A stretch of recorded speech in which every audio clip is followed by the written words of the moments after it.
Esse é o videocast informativo da LAD, em parceria com a TVR, em que eu, Luana Cristina, e o ligante Enzo Lasnô iremos tratar sobre carreira acadêmica com a professora doutora Renata Braga. Ela é professora da UF, assim como mestre em Direito Civil pela UERJ, doutora em Direito pela UFSC, com pós-doutorado no Instituto de Medicina Legal da UERJ, no Instituto de Filosofia e Ciências Sociais da UFRJ e pós-doutora em Direitos Humanos pela Universidade de Coimbra.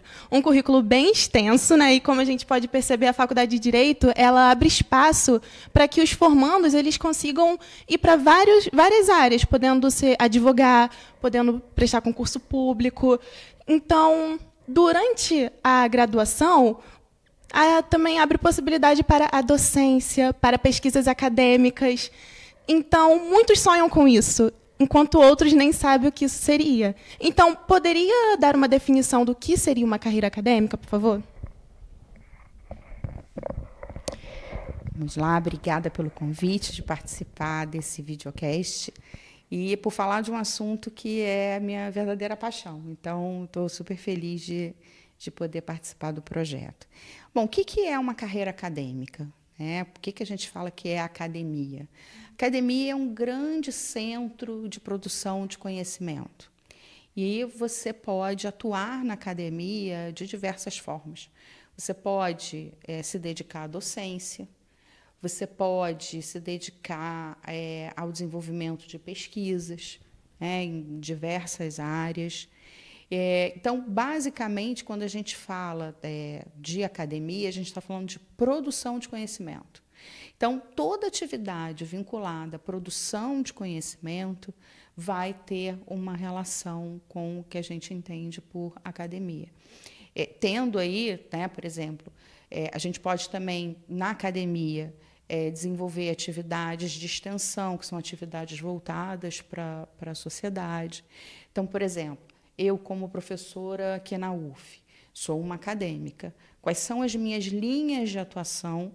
O que eu tenho de atividades que são previstas? Como é que eu desenvolvo a minha docência? Como é que eu desenvolvo essa atividade acadêmica?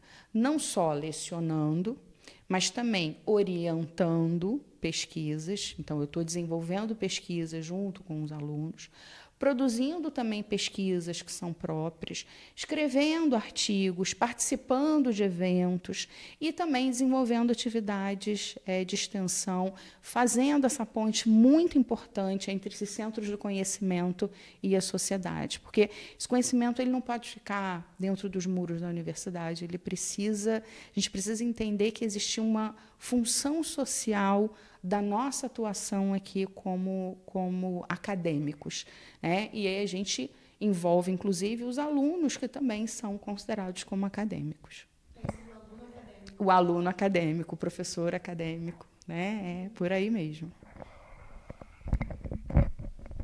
E, professora, a gente escutando um pouco sobre como é isso e da importância que tem essa produção de conhecimento, e isso atrelado essa coisa professor e aluno. Conta pra gente um pouquinho como que foi a sua carreira acadêmica, Como isso despertou na sua vida, em que momento você entendeu, não, de fato é isso que eu quero, e a partir desses passos, como que você escolheu as primeiras provas que você foi fazer para isso, E essas provas, assim, também um pouco como que se deram, como são as aplicações, todas as inscrições têm prova escrita, tem prova de outra língua. Isso, como foi um pouquinho para você? Então, vamos lá. Eu me graduei pela Cândido Mendes, eu entrei em 89 e terminei em 92. E a Cândido Mendes é uma universidade privada. E, na época, eu precisei solicitar uma bolsa de estudos. E, na Cândido Mendes, eles tinham um programa não era estágio, era como se fosse uma grande monitoria. Só que você atuava em vários órgãos dentro da universidade. E eu fiquei na parte de coordenação de ensino. Minha atuação inicial foi na coordenação de ensino. Então, eu tinha contato com todos os professores, eu tinha contato como se planejava um horário, né? Atendia os alunos. Então, durante todo o meu curso, além de um estágio que eu fazia em escritório de advocacia, eu tinha esse que eu tinha que trabalhar pela manhã para poder fazer jus à bolsa. E 6 meses antes de eu me formar, a universidade acabou me contratando para ficar como CLT, como fixa. Obviamente, não como uma função de advogada ainda, mas aí eu já migrei desse setor de atividade acadêmica para o chamado, na minha época era escritório modelo, agora para vocês é o núcleo de prática jurídica. E aí eles falaram, olha, depois que você conseguir a carteira da OAB, a gente tem a intenção de te colocar como advogada orientadora. Então, como vocês podem ver, a minha entrada na universidade sempre foi muito permeada com atividades voltadas ao ensino, né? Eu fui aprendendo aos poucos, e isso, de certa forma, foi despertando uma paixão em mim. Embora a advocacia fosse algo que me interessava, eu preferia advogar para pessoas que tinham direito à assistência jurídica gratuita. E me despertou esse interesse pela docência. Embora a minha atuação ali, né, eu já era advogada orientadora quando eu comecei a dar aula, assim que eu me formei, logo depois consegui a carteira da ordem, já fui contratada como advogada orientadora, eu não tinha intenção ainda de dar aula. Obviamente, eu estava desenvolvendo uma atividade acadêmica, atendendo os alunos e tudo mais, mas não passava pela minha cabeça. Até que um dia o diretor da faculdade me chamou e falou, Renata, eu estou com um problema. Um professor já está com muita idade, ele realmente não vai ter condições de continuar com a turma, e eu estou com uma turma sem professor no meio do semestre. Eu queria que você desse aula. Eu falei, o quê? Eu dar aula? Acreditem, eu era uma pessoa super tímida. Eu tinha que tomar maracujina para preparar a aula, maracujina para dar aula e maracujina depois que eu saía da aula. E, assim, muito nova, eu tinha 23 anos, imagina, eu tinha alunos que eram até mais velhos que eu, sem experiência. E hoje eu preciso agradecer esse diretor, porque ele realmente me deu essa primeira oportunidade e eu consegui passar o semestre, né, concluir o semestre, e logo depois eles começaram a aumentar a minha carga horária. E, enfim, continuei dando aula, e aí fui para outras disciplinas, fui para a disciplina de Direito Civil, fui para a disciplina de Introdução, e vi que era aquilo ali que eu queria, que era aquilo que eu gostava. E acabei depois fazendo uma pós-graduação lato sensu, e aí a carreira acadêmica ela acaba te puxando para você se aprimorar, né, para você estudar. E aí fui fazer o mestrado na UERJ, depois fiz o doutorado na Federal de Santa Catarina, né, e depois continuei aí com os estudos. Só que, em geral, na carreira acadêmica, alguns professores começam pela carreira pública e depois complementam com a privada. Eu não, eu passei 20 anos em universidades privadas, dei aula em várias universidades, inclusive fora do Rio. E aí depois fui para a parte da pós-graduação estrito sensu, fui coordenadora adjunta de mestrado e doutorado, tive orientandos de mestrado e doutorado, e chegou uma época da minha vida que eu estava dedicada só a mestrado e doutorado. Foi quando abriu o concurso para a UF, né, e eu resolvi fazer a prova. Eu achei que estava no momento de eu migrar para uma outra etapa da minha carreira.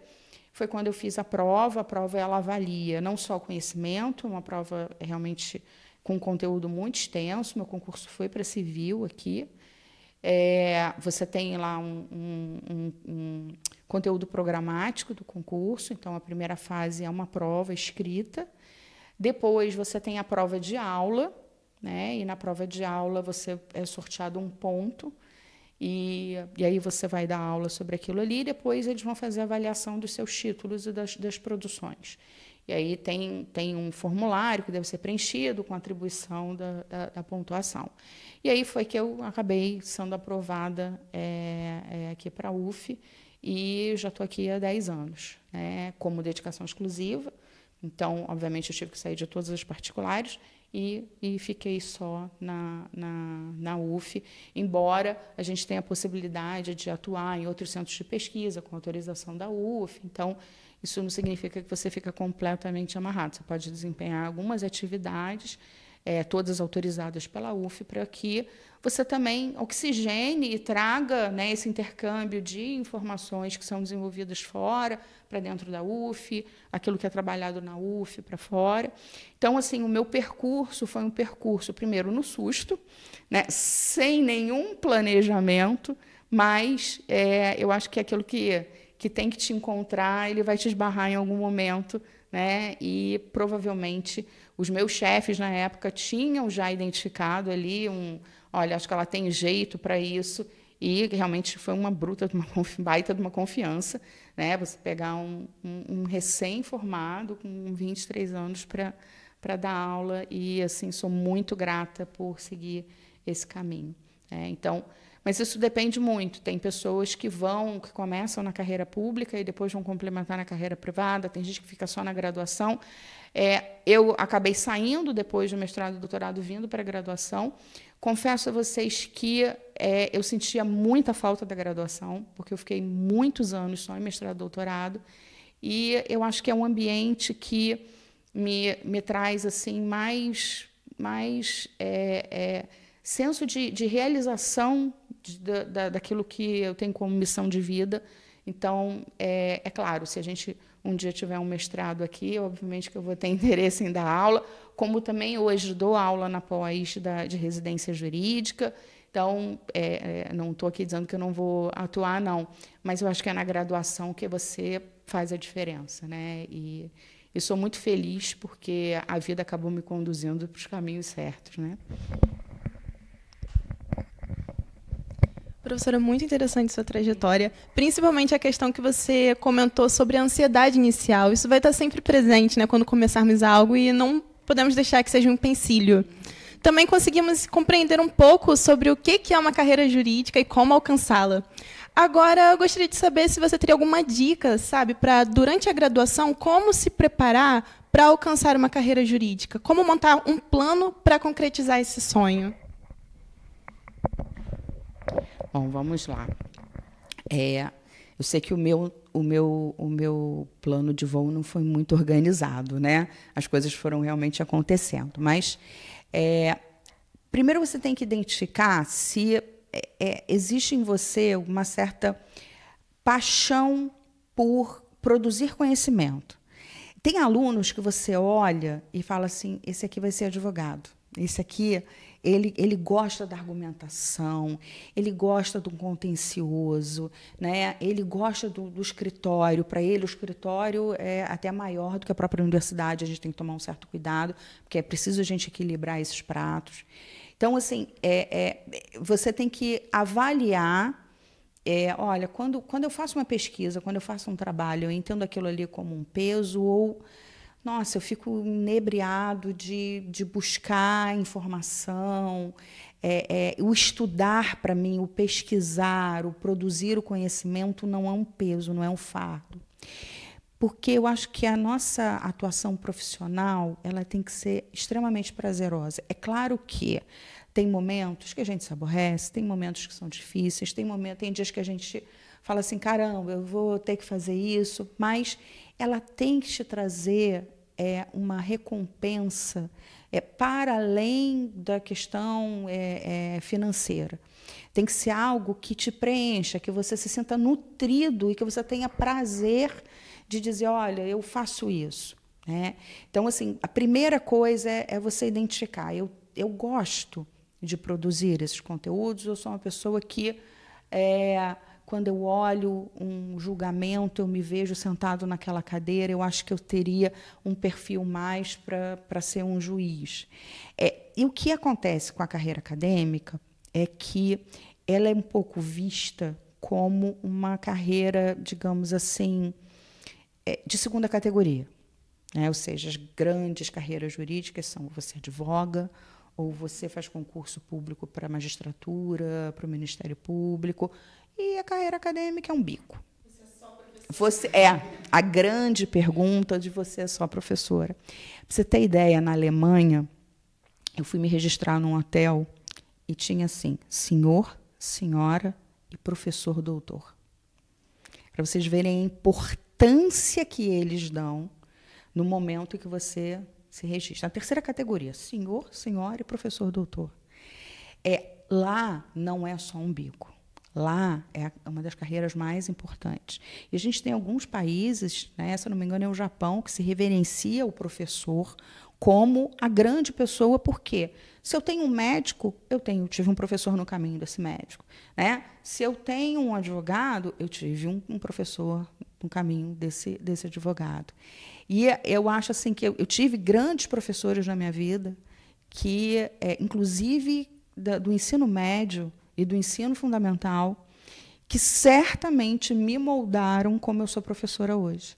Foram pessoas assim, que eu admirei muito a forma como lecionavam, e às vezes eu me vejo reproduzindo aquilo que eles fizeram. Então, assim, é importante a gente entender que eu posso ser um juiz e seguir a carreira acadêmica. Sim, eu posso ter dois amores, não há problema, né? A carreira acadêmica permite isso. Mas eu posso me dedicar 100% a ela? Posso. Então, acho que o importante é você primeiro identificar se você tem esse perfil, porque se forçar isso não vale a pena.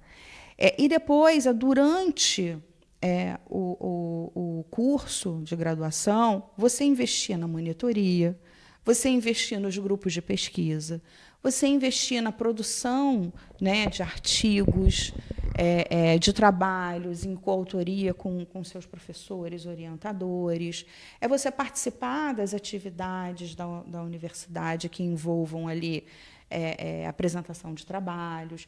Então, o ambiente da universidade vai permitir que aquele que queira seguir a carreira acadêmica tenha condições e tenha espaço e oportunidades para justamente, digamos assim, plantar essa sementinha e já começar a colher alguns frutos, porque isso vai ter um peso quando você fizer pode ser um concurso, tá? Como também quando você for admitido, por exemplo, você for fazer um processo seletivo para uma universidade particular. Vai ver, olha, esse candidato é um candidato que sempre se dedicou e que mostra que ele tem uma veia acadêmica. Ele não utilizou, ele passou a graduação inteira, produziu, a única coisa que ele fez foi produzir o TCC, e agora ele resolveu que ele quer ser professor. Não que isso não seja possível, que a pessoa não vai ser contratada, não é isso, mas tem um peso diferente quando você vê que essa pessoa foi colocando tijolinho por tijolinho, né? Mostra que ela tem ali um planejamento, digamos assim, mais consistente. É claro, pode ser que quando você se forme, você fala assim, caramba, agora eu me encontrei. Eu não sabia para onde eu queria ir, eu me encontrei como professor, né? Ou como alguém que vai trabalhar na área acadêmica. Isso também é possível.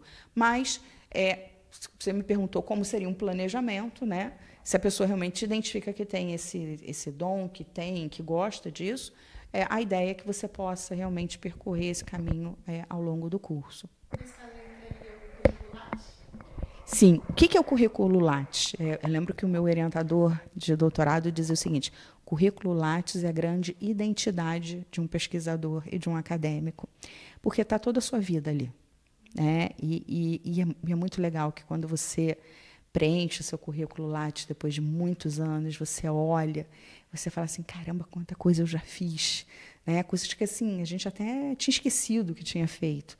Então, o currículo Lattes, ele hoje a plataforma Lattes, né, é uma plataforma muito interessante, porque, primeiro, permite que você se conecte com outros pesquisadores, que você faça pesquisas dentro da plataforma para poder identificar grupos de pesquisa que você possa participar. Então, você tem o diretório dos grupos de pesquisa. Então, é uma plataforma muito bem estruturada. E o currículo Lattes é isso, né? Nada mais é do que um currículo com viés acadêmico, que vai ter aquelas categorias para a gente poder fazer os lançamentos, ficar tudo organizadinho, ficar tão bonitinho o currículo, né?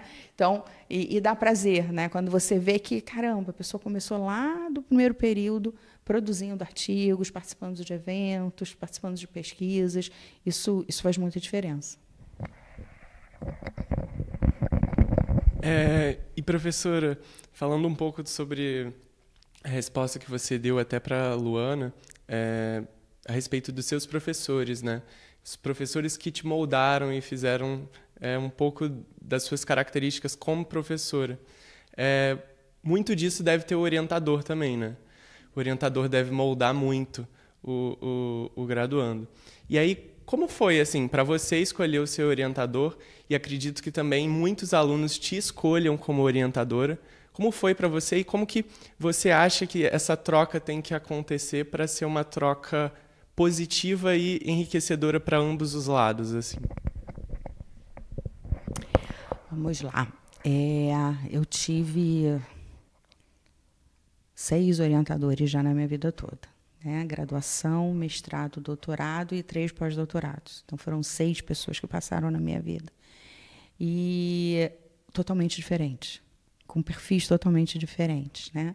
Na graduação, era um professor da área de família, meu TCC foi na área de família, e era um senhor que eu admirava muito, sabia que ele era um grande advogado dessa área, e muito interessante porque ele divergia das minhas conclusões no TCC. Olha que coisa interessante. Na época, a gente tinha uma divergência doutrinária e jurisprudencial muito grande sobre a união estável, e eu dizia para ele que a união estável era entidade familiar, e ele dizia que ele achava que não era.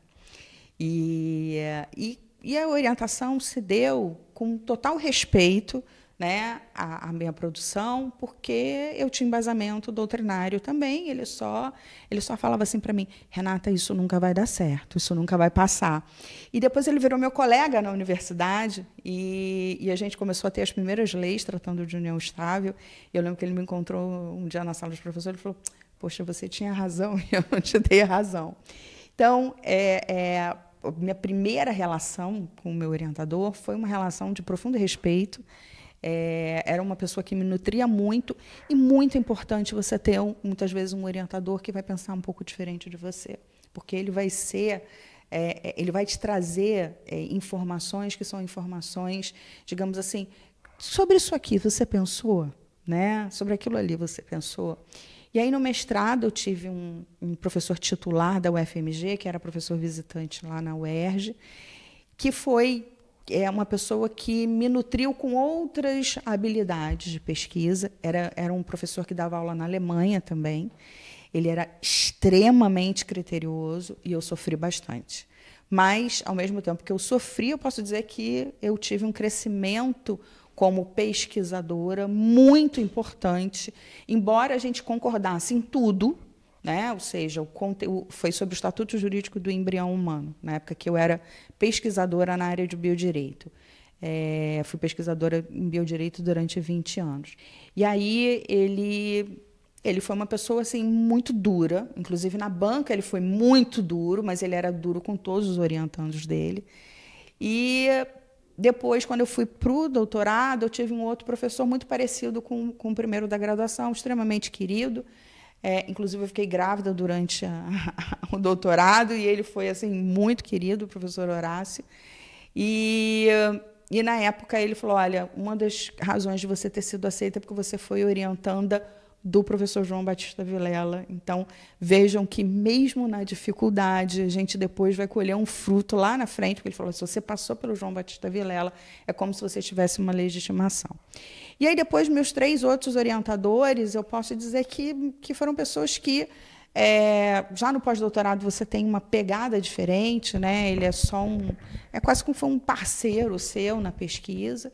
E eu fiz tanto da primeira, né, que foi no Instituto de Medicina Social, era um filósofo que tratava de questões meu primeiro pós-doutorado foi em neurociência, então, área totalmente diferente do direito, que faz com que você pense fora da caixinha, e depois o outro outro que eu fiz sanduíche foi em métodos consensuais, que aí eu tive alguém da área do direito, que era um professor da Universidade de Coimbra do curso de Direito, e uma cientista social, que é da área, que foi da Federal, da UFRJ.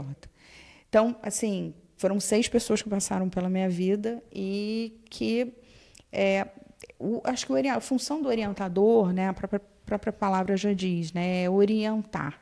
Então, ele não precisa concordar 100% com o que você está dizendo, ele só precisa te nutrir e te ensinar o caminho do método científico, né, porque a produção científica ela tem um método. Então, se você segue esse método, a pessoa pode discordar da sua conclusão, mas se você conseguiu construir aquilo ali de maneira embasada, com fontes, com dados, a pessoa pode até discordar da sua conclusão, mas ela não vai poder dizer que o seu trabalho não tem fundamento, que ele não tem alicerces. Então, é isso que eu busco trazer para os meus orientandos, né? Eu tenho assim, um prazer imenso em orientar, e gosto muito de ver, principalmente, o crescimento dos alunos. Quando você vê um trabalho de TCC sendo produzido e depois você vai ver o aluno apresentando, e todas as dificuldades que são inerentes ao processo. Eu tenho quase 30 anos de docência de carreira acadêmica, né? Como comecei muito cedinho, com 23, eu vou fazer 53, tenho quase 30 anos de carreira acadêmica. Vocês acham que eu não tenho uma ansiedade ou um medinho, um friozinho na barriga quando eu vou, de repente, desenvolver uma pesquisa nova, né? E de 5 anos para cá, eu comecei a trabalhar numa outra área, que era uma área, para mim, totalmente desconhecida, que era a questão da tecnologia. De métodos consensuais, eu já trabalho há 10 anos, mas a tecnologia era uma área totalmente desconhecida. Então, assim, é natural a gente ter, né, ficar com medo, será que eu vou dar conta, será que eu não vou dar conta? E eu acho que o orientador ele tem essa função também, de ser um suporte, de dizer, olha, você está assim hoje, mas vai passar, o processo é esse, né? É como se você estivesse ali regando sempre, né, o seu orientando, não só com dados, com bibliografia, ensinando a fazer, e depois tendo ali o resultado, que não necessariamente tem que ser um trabalho nota 10, mas foi aquilo que você pôde entregar naquele momento, quanto você aprendeu, quanto você cresceu. A gente valorizar o processo também, o aprender a fazer, como isso te abriu, né, horizontes que você desconhecia. Então, essa troca é uma troca muito rica, muito interessante. E eu posso dizer que uma das atividades que me dá assim, mais retorno afetivo são as orientações, porque você tem aquele contato, você acompanha um aluno ali, e é muito assim, emocionante, né? Ver a apresentação do trabalho, ver como a pessoa chegou com aquele temazinho, aí eu não sei se eu vou para cá ou se eu vou para lá, e muitos se descobrem nos seus temas, né? E se descobrem e acabam crescendo e trazem também, ensinam muito para a gente. É uma troca que acontece ali na orientação. Então, assim, a gente, obviamente, na escolha do orientador, como é que a gente escolhe um orientador, né? Primeiro, por uma afinidade temática, né? Não adianta você pegar uma pessoa que pesquisa em biodireito e pedir para ele trabalhar em constitucional, né? Ou uma pessoa que seja do privado que vai desenvolver uma pesquisa na área do direito público. Então, é ver o que o professor tem trabalhado, até porque você sabe que ele vai fazer pesquisa nessa área, ele vai poder te nutrir também com outras informações. E o segundo é uma certa relação, digamos assim,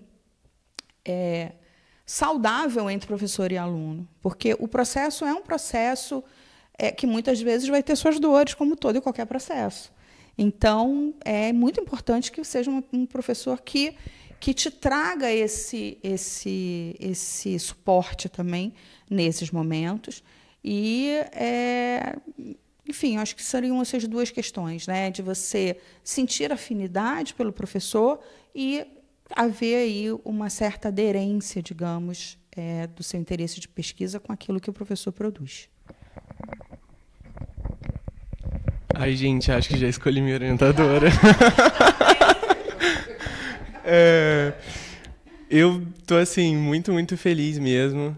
Acho que a gente conseguiu, tenho certeza que a Luana também, abordar os principais tópicos que a gente queria. E foi, assim, um privilégio poder saber um pouco sobre a sua trajetória, que foi enriquecedora. Muito, muito legal mesmo. Queria agradecer a presença da senhora professora Renata por ter vindo aqui no nosso videocast. Agradecer também a LAD, que esse é um videocast com a iniciativa da LAD. Agradecer a parceria que nós tivemos com a TVR, na pessoa do professor orientador Marcos Wagner de Seixas, e dizer que a gente está muito, muito feliz. Acredito que todos os nossos ouvintes e todas as pessoas que assistiram também vão ficar enriquecidas com todas essas informações e muito mais preparadas agora para conseguir discernir o que de fato é uma vocação, né, um talento, e talvez só uma ideia passageira, tendo em vista todos esses percalços que a gente pode atravessar durante esse período. Muito obrigado, gente.